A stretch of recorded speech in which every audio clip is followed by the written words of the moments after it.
Hey guys, I'm back because I just finished the finale to literally the greatest thing that's been on CW for probably about a decade, honestly. That is Superman and Lois. Now, I've made a video before talking about the Arrow series finale, and in that I reviewed Arrow saying now that was the best thing that ever came on CW. And the reason for that was at the time, that was the best they had, really. At that moment, the finale was good. It had its ups and downs. It pretty much went through the basic CW things, that show. But, you know, the finale was good, I thought, and the show as a whole, I think, was the best at the time. Now there's two bests in the CW. One is Stargirl, and this one, which is literally at the top of my list. This show really, I think, was like really a surprise to everybody, because when everyone heard that, you know, the Lois and Clark from the Arrowverse was getting their own spinoff show, I think most people weren't that excited about it. Mainly because, like, this Lois and Clark was mainly tied to, like, the Supergirl show. And the Supergirl show, I know that it has its fans, but really there's a lot of people that really didn't really dig that show. I was one of them. I kind of fell off halfway through season 2. And it's because it kind of fell into the same CW-isms, you know, the same writing problems, same everything. And especially with this version of Superman in that show, he was never really given the spotlight. I understand that it's Supergirl show, but like they took like every opportunity of that show just to kind of push them down to elevate Supergirl. So you never really got a chance to really get attached to him as a Superman. You know, he was very much a low tier Superman as far as all the guys who came before.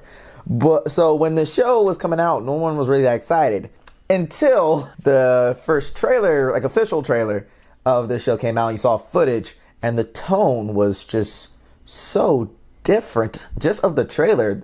The shots in the trailer were so different. The production value, everything.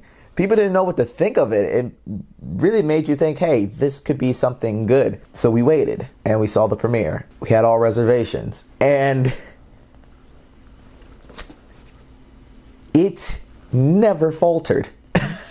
And that's something you cannot say about most CW shows. Even the ones that you like as far as first seasons go, most first seasons of most of the CW like superhero shows are generally good. You know, The Flash, Arrow, their first seasons, people like them for the most part, especially The Flash. People used to just talk about The Flash all the time, have talk shows and everything about them. Now, you can watch my season 7 review of, you know, The Flash. But there was also always those CW-isms that you kind of forgave because you like the things that they did right.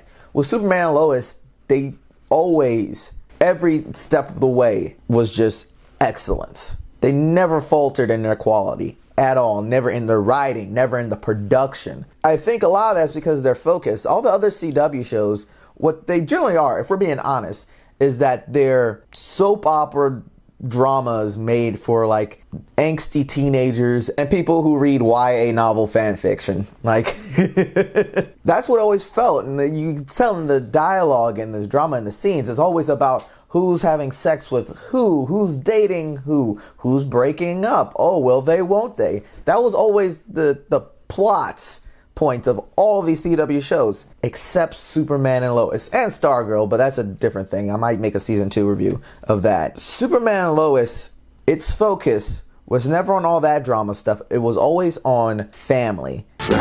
It wasn't a soap opera. It was a family drama first with superhero elements in it. And because it stayed on that focus, the quality of the writing was always excellent. It was always relatable. You couldn't always relate to everything in the Flash and everything because they always had to prolong certain things for 5 episodes at a time because they had to keep that drama going, you know, and they also had to fulfill that whole 20-something plus episode standard for TV, while this one's only a 16 episode season, which is a short season for anything on TV. And it benefited from that. The characters were relatable. You know, every piece of drama, when any drama came in, it made sense. And the drama never overstayed its welcome. You know, didn't mean that all those things that come with that drama completely disappeared. But the characters took a time, they talked it out, and they knew, hey, this is going to be maybe some issue that continues, but we got this. We're going to work on it. You know, never at any point did it feel like any of these characters were toxic for each other, like any of the other shows.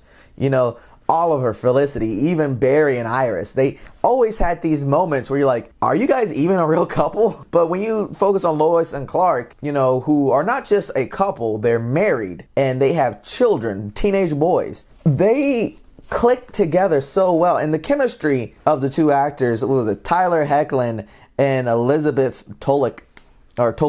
Like, I don't know. I'm sorry if I don't pronounce that last name right. Their chemistry is awesome. It's better than you ever seen it on any of those crossovers or Supergirl, you know? Like, this show really gave them a time to shine. And Tyler Hoechlin, he's really earned his place amongst the best actors portraying Superman. And honestly, like, I love Smallville. Tom Welling got my heart. You know, that was my childhood. But as far as portrayals of Clark Kent and Superman, mostly Clark Kent, you know, because that's, you know, the main focus really is the family aspect with the Kents. Tyler Hoechlin, he's brought the most heart to that character. You know, he's the most relatable out of most of the Superman I've seen. And that's not to knock, like, you know, Christopher Reeves and all of them. They're staples of Superman. They always will be. Tyler Hoechlin just brings a different element that you don't usually see with Superman in live action. And I'm glad that he was able to get the show to shine. Even the kid characters or the teenage characters, you know, they weren't that annoying. Like, they're annoying as most, you know, as far as they're playing teenagers and sometimes they make stupid teenager decisions. But the decisions they make at the moments they make them, they make sense. And they're resolved competently. When Lois and Clark confront them about their mistakes, they don't make a big blow up out of it most of the time. They talk them down, tell them what they did wrong. The boys listen. Maybe sometimes they'll talk back, but they'll work through the argument and that's it. It's resolved. Maybe we'll have some issues with it later, but for the most part, there's not a big drawn out drama of like one son hating one parent for the entire show or anything like that, for episodes on episodes, repeating the same thing over and over. You know, this changes nothing, Hoss. Doesn't change anything, Hoss. To quote Arrow, you know, they had that running thing going. And the actors that play them, like the characters, you have Jordan and Jonathan, and of course they're named after Superman's two dads. And the actors, let me look at these actors real quick, just to, you know, give credit where credit is due. Jordan Alessa, I don't know how to say that, and Alexander Garfin. You know, which is funny that the actor that plays Jonathan, his first name is Jordan, and the other actor is playing a character named Jordan. But they are excellent in this thing, and they're both relatively young. Like the character who plays Jordan, at the time, I think he was only like 16, 17. So he was literally just a teenager. Another one, I think, is a little older, but still around the teenage age. I'm so happy that people are really willing to take a risk on younger actors now and have them play these parts where they're actually playing like around their age instead of getting 30-year-olds to play teenagers. You know, like that other CW show. If we weren't here, we'd be in high school, joining clubs, trying out for sports. Not me. I dropped out in the 4th grade to run drugs to support my nana.